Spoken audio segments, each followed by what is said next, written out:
Hello student, सभी का स्वागत है अपने इस क्लास में। आज हम स्टार्ट करेंगे गाउस के नियम के अनुप्रयोग। तो गाउस का नियम आपने पढ़ रखा है, गाउस नियम पढ़ाया था, विद्युत फ्लक्स पढ़ाया था, गाउस नियम के अनुप्रयोग एक बार रिवाइज कर लेते हैं इनको।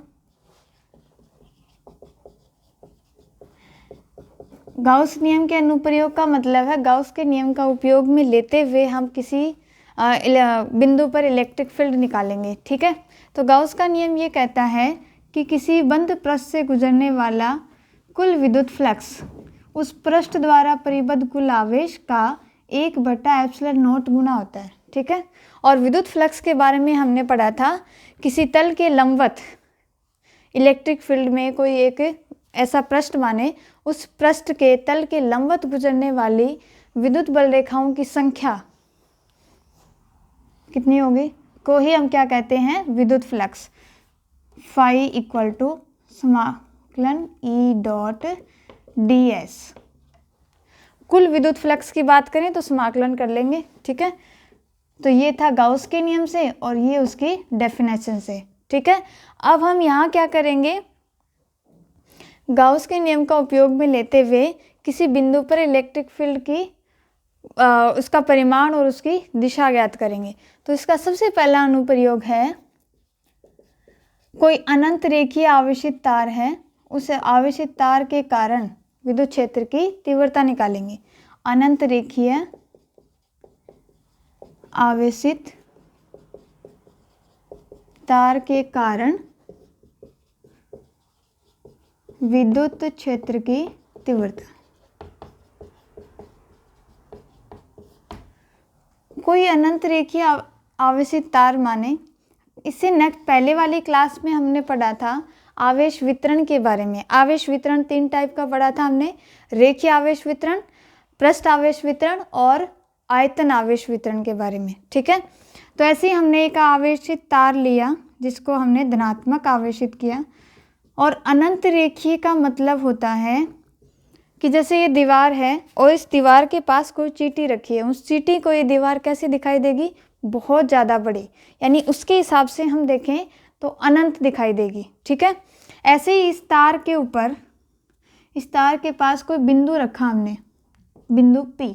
अगर इसकी तार की लंबाई मान लो L है, ये बहुत ज़्यादा हो इस R डिस्टेंस से, जितनी दूरी पर ये बिंदु P स्थित है जहाँ आपको विद्युत क्षेत्र की तीव्रता निकालनी है, अगर ये इस प्रकार की कंडीशन हो कि इस R दूरी का मान बहुत ज़्यादा कम हो इसकी लंबाई से, या हम ऐसे कह सकते हैं इसकी लंबाई बहुत ज़्यादा हो इस दूरी R से, तो ये तार इसको क्या दिखाई देगा, अनंत पर। तो इसकी लंबाई क्या दिखाई देगी, इसको अनंत। ठीक है,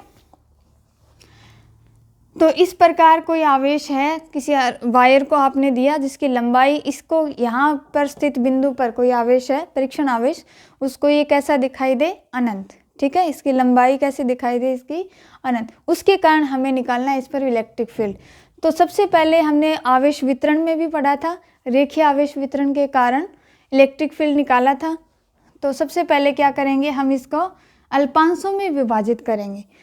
तो इसको 2 स्टेप में करेंगे। नंबर 1 स्टेप, E की दिशा। पहले तो निकालें कि इस बिंदु पर E की डायरेक्शन क्या होगी। ठीक है,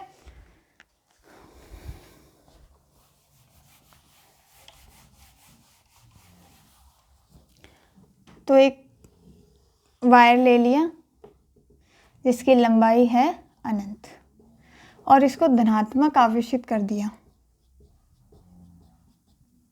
इससे एक मध्य बिंदु मान लिया, इसका बिंदु O, और इससे R दूरी पर कोई बिंदु P है, ये दूरी हमने मान ली इसकी R। ठीक है, अब इस पर इलेक्ट्रिक फील्ड की डायरेक्शन निकालने के लिए आपने अभी तक क्या पढ़ रखा है, बिंदु आवेश के कारण विद्युत क्षेत्र की तीव्रता, इसकी वैल्यू कितनी थी, E इक्वल टू KQ/R²। तो ये Q क्या था, एक बिंदु आवेश था। यहाँ पर तो बहुत सारे आवेश हैं, तो बिंदु आवेश के लिए हम क्या करेंगे, एक छोटा सा अल्पांश लिया जिस पर आवेश कितना रखा हमने, माना dq। सममिति से हमने दूसरी तरफ भी एक ऐसा छोटा सा अल्पांश ले लिया जिस पर आवेश कैसा है, dq। ये A मान लो और ये हो गया B। ऐसे ही हमने एक रिंग वाला पढ़ा था एग्जाम्पल कि रिंग पर आपने कोई आवेश दे दिया, आवेश वितरण के कारण उसकी X पर कोई बिंदु P स्थित है जिस पर हमें इलेक्ट्रिक फील्ड निकालना है।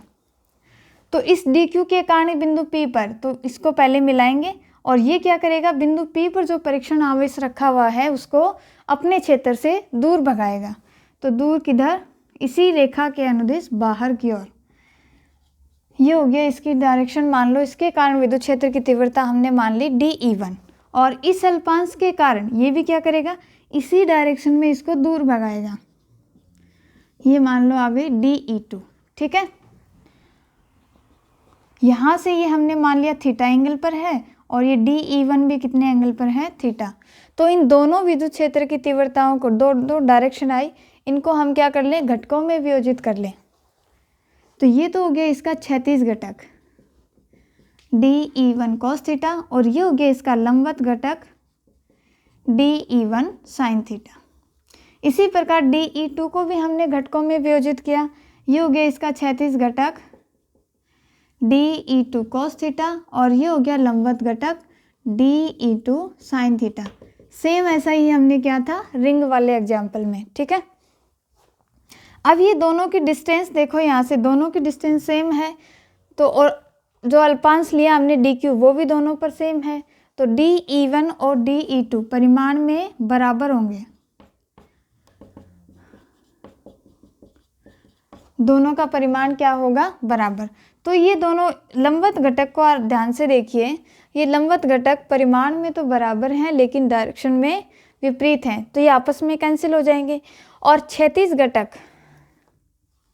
एक ही दिशा में होने के कारण आपस में जुड़ जाएंगे। ये तो आया इन अल्पांशों के कारण। ऐसे ही हम इस पूरे वायर को छोटे छोटे अल्पांशों में डिवाइड कर सकते हैं।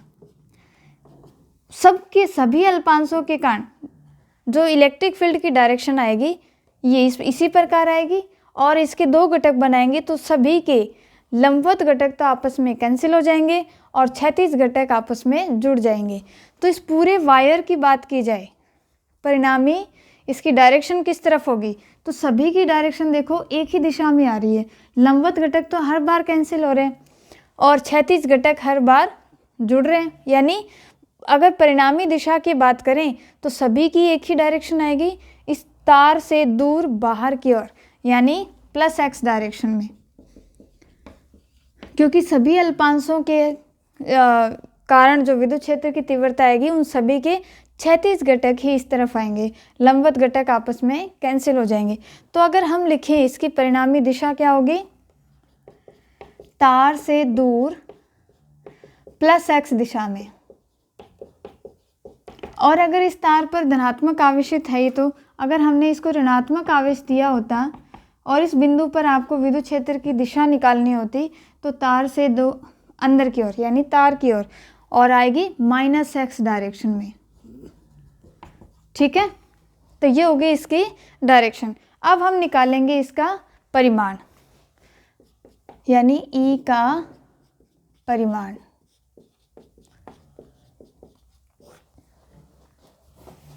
E का परिमाण निकालने के लिए हम क्या करेंगे, गाउस के नियम की हेल्प लेंगे।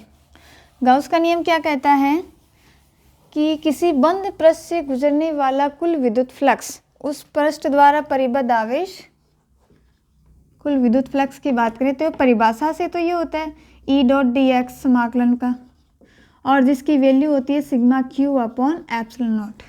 ये तो डेफिनेशन से, और ये होगा गाउस के नियम से। तो टोटल विद्युत फ्लक्स निकालना है दोनों को आपस में बराबर, यानी दोनों की वैल्यू क्या होगी, इस प्रकार ये काम करेंगे। अब गाउस का नियम उपयोग में लेते हुए σq की वैल्यू यानी उस पृष्ठ द्वारा परिबद्ध आवेश और /ε0 यहाँ से E की वैल्यू निकाल लेंगे और एक ऐसा बंद पृष्ठ बनाएंगे जहाँ पर प्रत्येक बिंदु पर इलेक्ट्रिक फील्ड का परिमाण एक समान हो। तो एक वायर ले लिया इस प्रकार, इसकी लंबाई मान लो अनंत, और इससे r दूरी पर वो बिंदु P था।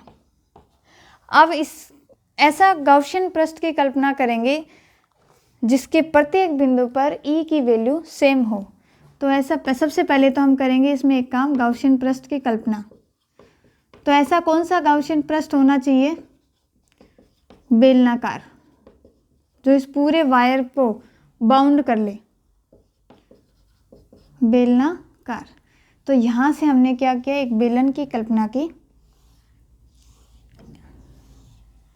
अब देखो, ये इस वायर पर जितना आवेश है वो इस बेलन द्वारा बाउंड है, ठीक है। मान लो इस बेलन की लंबाई है L, ठीक है।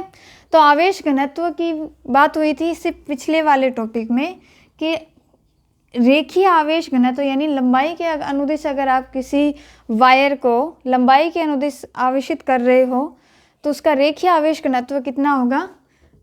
इस पृष्ठ द्वारा परिबद्ध आवेश कितना है? टोटल मान लिया हमने Q, तो Q अपॉन L, यानी प्रति एकांक लंबाई में उपस्थित आवेश की मात्रा क्या कहलाती है? रेखीय आवेश घनत्व। तो यहाँ से Q की वैल्यू कितनी आ जाएगी? Q का मतलब है इस पृष्ठ द्वारा परिबद्ध आवेश, इसको आप सिग्मा Q भी लिख सकते हो, ठीक है। तो सिग्मा Q की वैल्यू कितनी आ जाएगी? लैम्डा इंटू L, इसे आपने नाम दे दिया समीकरण 1। अब इससे निकालें गुजरने वाला कुल विद्युत फ्लक्स। अब कुल विद्युत फ्लक्स निकालने के लिए E dot D S, definition से E डॉट डी एस का मतलब है E और डी एस के बीच में यानी इलेक्ट्रिक फील्ड और इसके एरिया वेक्टर के बीच में एंगल चेंज होगा, तो E डॉट डी एस की वैल्यू यानी कुल विद्युत फ्लक्स की वैल्यू भी चेंज होगी। तो इस पे बेलन पे 3 ऐसे पृष्ठ होते हैं जहाँ पे एरिया वेक्टर चेंज होता है। एक यहाँ पर एक पृष्ठ की कल्पना करें, एक अल्पांश लिया जिसको आपने नंबर 1 नाम दिया, एक यहाँ हमने एक अल्पांश ले लिया नंबर 2, और एक यहाँ एक अल्पांश ले लिया नंबर 3। ये कौन सा हिस्सा है इसका? वक्रीय पृष्ठ का। एक ऐसा एग्जाम्पल किया था हमने, इलेक्ट्रिक फील्ड फ्लक्स निकाल रहे थे तब। यहाँ देखिए एरिया वेक्टर यानी क्षेत्रफल सदिश, तल के लंबवत हमेशा उसकी डायरेक्शन कैसी होती है? तल के लंबवत बाहर की ओर, तो तल के लंबवत बाहर की ओर इस प्रकार ds, और यहाँ तल के लंबवत बाहर की ओर इस प्रकार तल के लंबवत, ये इसका तल हो गया बाहर की ओर इधर, ये मान लो ds, और इलेक्ट्रिक फील्ड की डायरेक्शन प्लस x दिशा में इधर,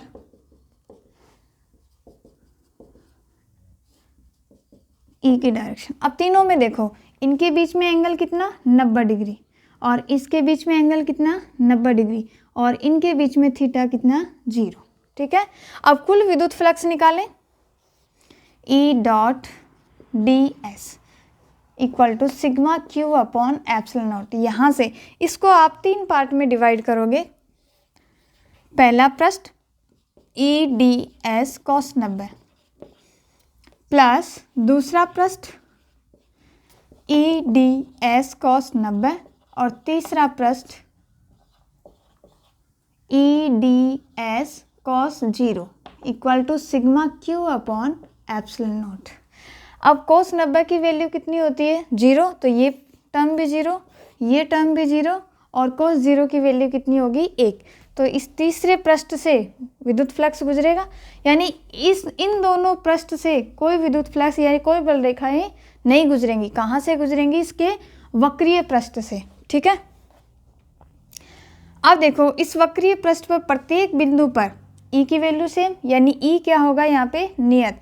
तो E को हम समाकलन से बाहर लिख सकते हैं, इसको हम लिख सकते हैं E समाकलन ds equal to sigma Q upon epsilon naught. अब समाकलन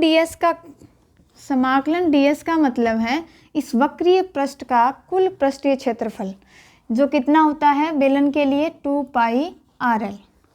ये सारे मान रख दें, तो E इंटू 2 पाई RL, L इसकी लंबाई, सिग्मा Q की वैल्यू हम यहाँ से रख दें lambda into L upon epsilon not. L से L कैंसिल, तो E की वैल्यू कितनी आ गई? Lambda upon 2 pi epsilon naught R। ये आ गया E का परिमाण, ठीक है। तो E की डायरेक्शन थी प्लस x दिशा में, और इसका परिमाण आया E equal to lambda upon 2 pi epsilon naught R, ठीक है। ये तो था इसका फॉर्मूला। अगर आप न्यूमेरिकल निकाल रहे हो तो न्यूमेरिकल हल करते समय हम इसको थोड़ा चेंज कर देंगे। 2 से ऊपर नीचे गुणा किया, ये बन गया 2 लैम्डा अपॉन, अब इस 2 को इससे गुणा कर दिया 4 pi epsilon naught into R. 1/4 pi epsilon naught को आपने क्या लिख दिया, के, 2k लैम्डा अपॉन आर। सवाल हल करते समय हम इस फॉर्मूले को काम में लेंगे, और अगर टॉपिक आए तो टॉपिक के लिए ये lambda upon 2 pi epsilon naught R या 2k लैम्डा अपॉन आर। अब करते हैं इसके ऊपर एक सवाल। सवाल है कि कोई अनंत रेखीय आवेशित तार है जिसके आवेश घनत्व दे रखा है आपको।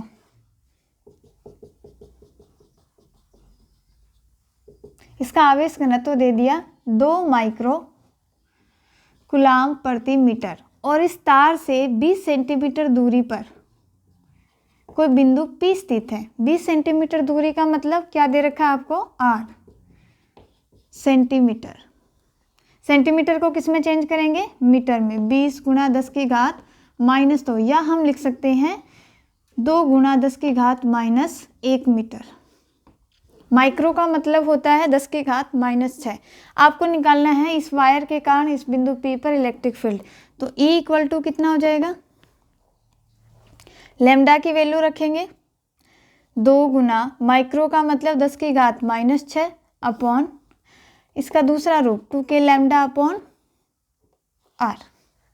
क्योंकि यहाँ अगर वैल्यू रखेंगे तो 2 पाई की वैल्यू रखेंगे 3.14, एप्सिलॉन नोट की वैल्यू रखेंगे 8.85 × 10⁻12, तो कैलकुलेशन बहुत ज़्यादा बड़ी हो जाएगी। इससे बचने के लिए हमने इसको क्या बना लिया, के बना लिया। ठीक है, ये तो हो गई लैम्डा की, और 2 के की वैल्यू 9 × 10⁻9 अपॉन आर की वैल्यू 2 × 10⁻⁻1।